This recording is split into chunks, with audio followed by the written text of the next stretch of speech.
secularism.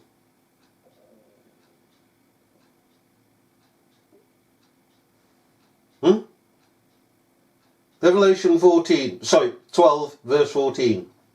And the woman was given 2 wings of great eagle, that she might fly into the wilderness, into her place where she is nourished for a time, times and a half a time from the face of the serpent. So we've dealt with that before, the wilderness of this world. Pardon me.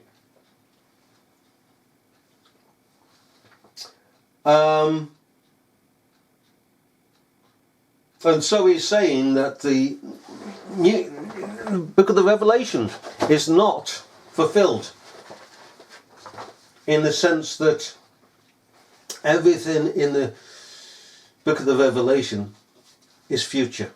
And it's not. It's past, present and future. Okay. The church is fed in this wilderness of this world by Jesus Christ through justification, by faith,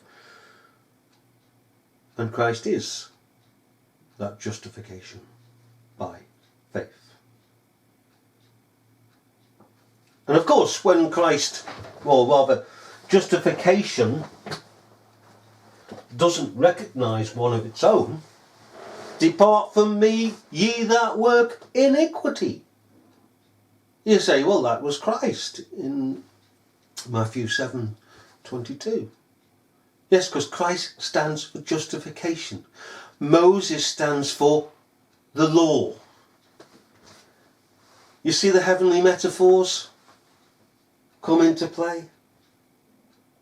How could Christ say to a person, I never knew you? Depart from me, ye that work iniquity. How can he say that? Because Christ, remember, has created all things and sustained all things. So he knows all things. He knows that person. So how can he say, depart from me, I never knew you?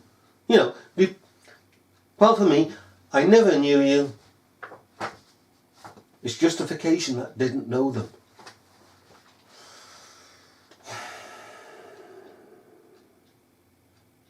The book of the Revelation of Jesus Christ, he says in page 56, this, the divine book of the Apocalypse, notice how he says the Apocalypse, is a prophecy entirely directed to the second coming of Messiah. And as John Nelson Darby said, and others, you don't touch anything from chapter 4 onwards because it belongs to what? What does it belong to? The second coming of Messiah. It doesn't belong to the Gentiles. It belongs to that time when Messiah shall come. It's always Messiah, Messiah, Messiah.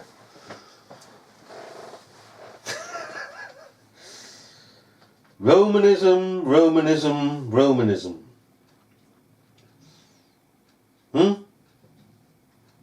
And he goes on to say that on page 60, that the third part of Israel, Israel after the flesh, shall have to go through the great tribulation, because much dross and tin is left in them, and that a tenth shall continue in the fire to be consumed, and that 2/3 of the house of Jacob shall persecute what part is left. I mean, come on. This is Romanism all over. Millennialism is carrying the theme through, because dross and tin is left. So where's justification by faith? Where's Christ here?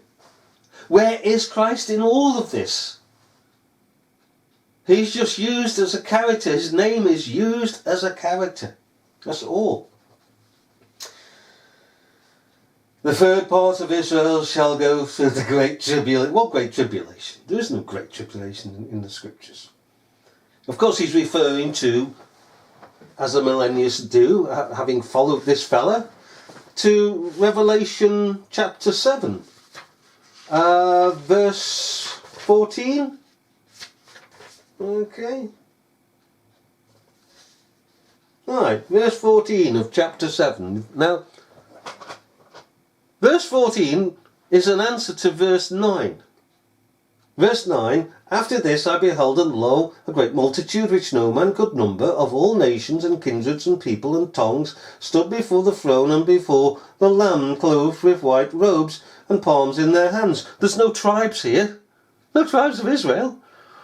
Oh dear. So Israel's out. But it's not out because it's included in the nations, you see, because there's no difference between Jew and Greek. Okay? So how did these all come to stand here, justified before God? Well, verse 14 answers it. And I said unto him, Sir, thou knowest. He's answering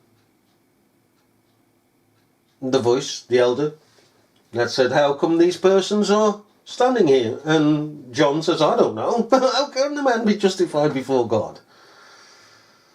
And I said unto him, Sir, thou knowest. And he said unto me, these are they which came out of great tribulation, and have washed their robes and made them white in the blood of the Lamb. Now we've gone through this tribulation because we belong to this collective church, congregation of Jesus Christ in chapter 9. We all came through great tribulation, that is conviction. Then what follows? Conversion, the washing in the blood of the Lamb. Now what Lacunza is saying is that this is the great tribulation. So you tell me, Lacunza, if this great tribulation that the whole of Israel has to go through, physical Israel, then physical Israel shall be justified in the Lord, because there is a washing, follows it, in the blood of the Lamb, and makes for the justification in verse 9. Now how can you singularly take a people, a fleshly people, singularly to be justified? That makes us Christians not justified. And sometime future, literal Israel, physical Israel, to be justified. So up until that point, there's no person justified. So you're not justified. How can you be? You've not gone through this tribulation.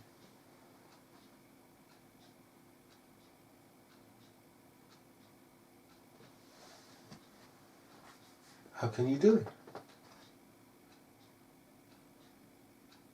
You're above all men most miserable because you've believed a lie.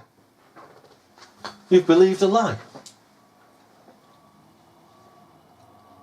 And if when you millennialists, some parts of you millennialists say, oh, there's going to be a great tribulation, it says so here in Revelation chapter 7 verse 14, great tribulation across the world. Well, the entire world then is going to be saved. I said this to an Armenian once. So I heard this man saying, he was on the street preaching, so-called. Went up to him and waited till he finished, and I said, well, this great tribulation, Revelation chapter 7 verse 14, is that it? No, the pages. And read it to him. I said, yeah. I said, so you believe in universal salvation then? Oh, no. Well, it says so here. Because what followed on from the Great Tribulation is the washing in the blood, justification. Signifying verse 9. How verse 9 came about. So you have the heresy of universal salvation. I couldn't answer that one, could he?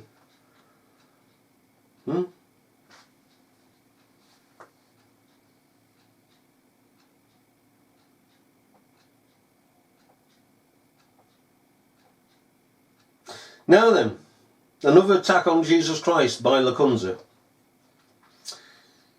is this. Page 62. He says this, that Jesus Christ was conceived by faith and born of public confession. Can you believe that?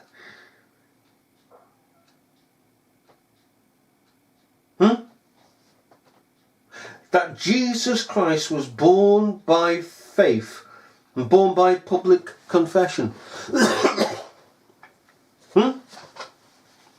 This is not our Jesus Christ. What Christ is this? Is this his Socinian Christ? Is this it? Hey? His Socinian Christ. Because that's what the Roman Church believes, that Christ is a Socinian Christ. He's a mere man. He's a mere man. He's not divine. That he was born by faith. No, he was born of the Holy Ghost, by the hand of God, and born by public confession. I mean, this man is darkness itself. But of course, when millennialism sees that, they say, oh well, we'll reject that. We're important. We're very important upon our thrones of our own hypocrisy, ignorance. And of course, we go on again back to the Great Tribulation. According to Lacunza, 3.5 years is the period in which the Great Tribulation of Antichrist among the Gentiles is to last. See, we're back again to Revelation chapter 7 verse 14. He, having first denied Christ, as usual, called him a Socinian, and that he was naturally born by faith, nominal faith, and a confession that he was Jesus Christ. Dear me. He then comes back to the Great Tribulation for 3.5 years. Hello, millennialism. You're saying 3.5 years is the period in which the Great Tribulation of Antichrist among the Gentiles is to last. So the world's going to be universally saved then. Oh dear. Then he says, of course, that the church is going to go through the Great Tribulation. Oh dear. And few shall survive it, he says. Yeah, okay, after this I behold, and lo, a great multitude. These are the ones that have gone through the tribulation. And to each and every one of us, it's great. Have you ever been there, to the blackness and darkness of hell and shaking inside? Tears of a weeping conscience, the blackness and the darkness and the fiery indignation of God as he fires the darts at you and his arrows. Bends back his bow and you wonder what on earth am I do to be saved? Woe is me, for I am undone. The blackness, where there do we go from here? There is no way to go from here. It's all blackness and darkness, and you're standing there in this blackness and darkness, and you're shaking and trembling, and there's just nowhere to go. Nowhere. What the hell is happening? What am I going through? And all of a sudden, there was a voice to the soul. Through all this great tribulation of the soul, conviction of the soul, with all the towers of sin collapse, the idols go to the bats in the caves, everything that was formerly of your life is gone. Old things pass away, all things become new. And there is that little still small voice to the soul. Turn ye, walk this way. It is an effectual voice, turning away from the world, up to a world that is above, upon the King's highway of holiness. And daily, minutiae by minutiae, that voice of justification keeps calling, come, blessed of my Father, inherit the kingdom that is prepared for you from the foundation of the world. Yes, prepared for you from the foundation of the world. Before you knew you were who you are. It was all prepared for you. Absolutely everything was prepared for you. It wasn't prepared for him over here. It was prepared for you. Saul, Saul, why persecutest thou me? Walk this way. What about his attendants on that road to Damascus? They were left behind. Because it was the real Jesus Christ that spoke to Saul. Secondly, Saul was no prophet. He was an apostle. Those days of the prophets were well gone.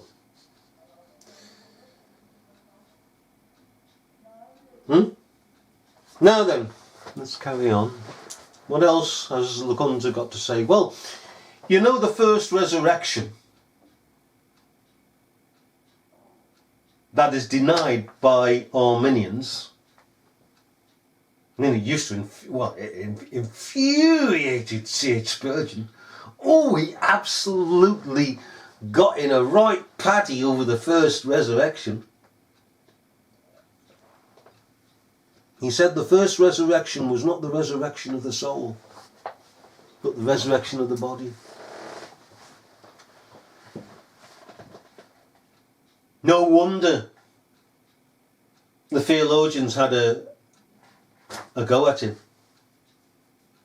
Not only after that, but all things. He was a complete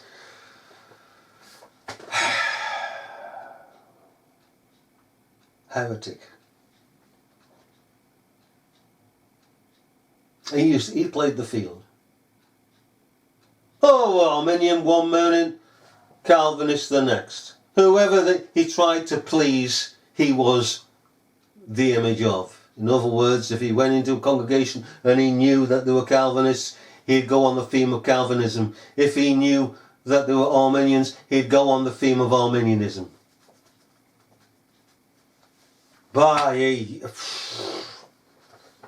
It's an unbelievable life story of that man. Now the resurrection.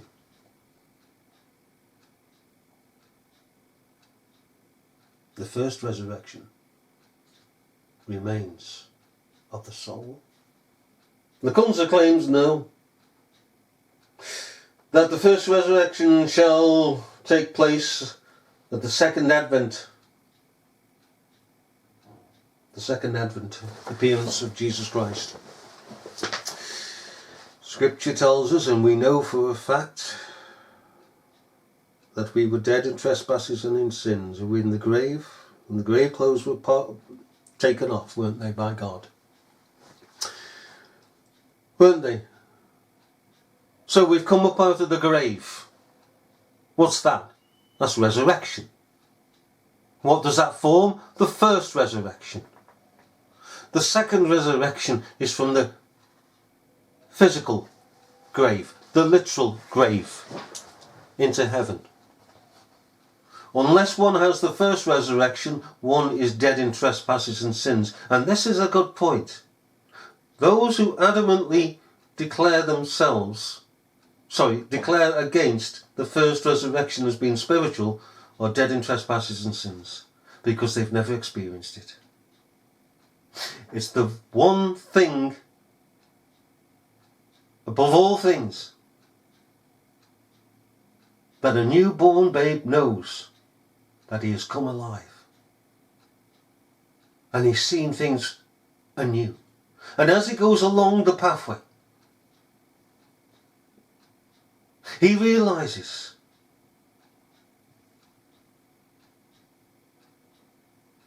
that it's been changed.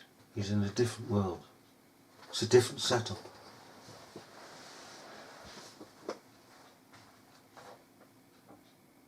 And as a soul grows in grace and in knowledge of the Lord,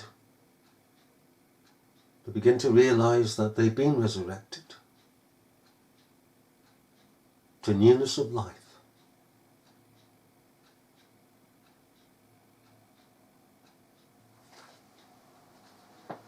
Oh, how people follow Lacunza, deny the very faith that they claim to own. Lacunza goes on to say about rewards. Ooh, lollipops all around. Ooh, lollipops, ice cream, burgers. Hey, oh yes. Hereafter. Oh yeah. Oh yeah. Do you know, I'm going to be better than you. Oh yeah. Hereafter, if I follow Lacunza, oh, who are you? Oh, you know, there's dirt under my fingernails, aren't you? Eh? I mean, it's ridiculous. He says that we of the household of faith are going to be rewarded one above another. Lacunza claims that there shall be a infinite diversity of gifts